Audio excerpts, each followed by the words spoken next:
Hey guys, what's up? It's Rygar the Destroyer, and today we're going to be taking a look at Joh Yowza from the Walmart exclusive Max Rebo's Band Jabba's Palace Entertainers multi-pack. Now this guy is really cool, but before we take a closer look at him, let's go ahead and take a look at his packaging.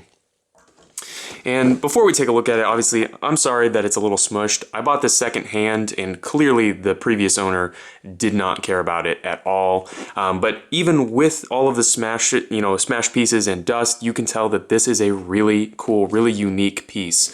It's got huge windows here on the front and on the top, which shows off this really cool kind of cardboard diorama of Jabba's palace, and it talks about it a little bit more on the back. You can put it together with its sister pack and make a kind of really cool display for these figures out of the two boxes, which I think is a really cool idea, especially for characters like this that basically have no other purpose other than being in a display. So when you do flip the package around, you can see there's a brief description of the Max Rebo's band, and then it shows off all of the other figures that were released in this pack. And we'll just focus here in on Joh Yowza since that's the one we're looking at.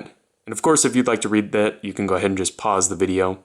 But anyway, just a really unique packaging, but let's go ahead and get back to the figure itself.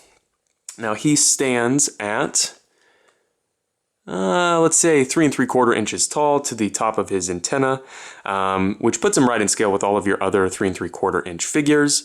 And overall, very, very basic figure. You know, obviously the articulation is basically all swivels. Actually, this might be a ball peg. Either way, it basically functions only as a swivel. Swivel shoulders and swivel hips. Now, unfortunately, the one complaint I do have about this figure is that because his legs are so small and so weird, it is very hard to get this figure to stand, and for whatever reason, they decided not to put peg holes on the bottom of his feet. Very strange decision. It doesn't impact it too much. You can actually get it to stand. It is just a bit of a balancing act. As far as this figure's aesthetic goes, they did an absolutely fantastic job. There's kind of a wash over the entire figure, which kind of highlights all of the sculpt work. And on the face, they've done a really excellent job of making it look like actual skin. And it's hard to tell on camera, but the body is kind of like a satin finish, and then the face is kind of glossy. So it does look like he's kind of like sweating or something, which I think is really cool.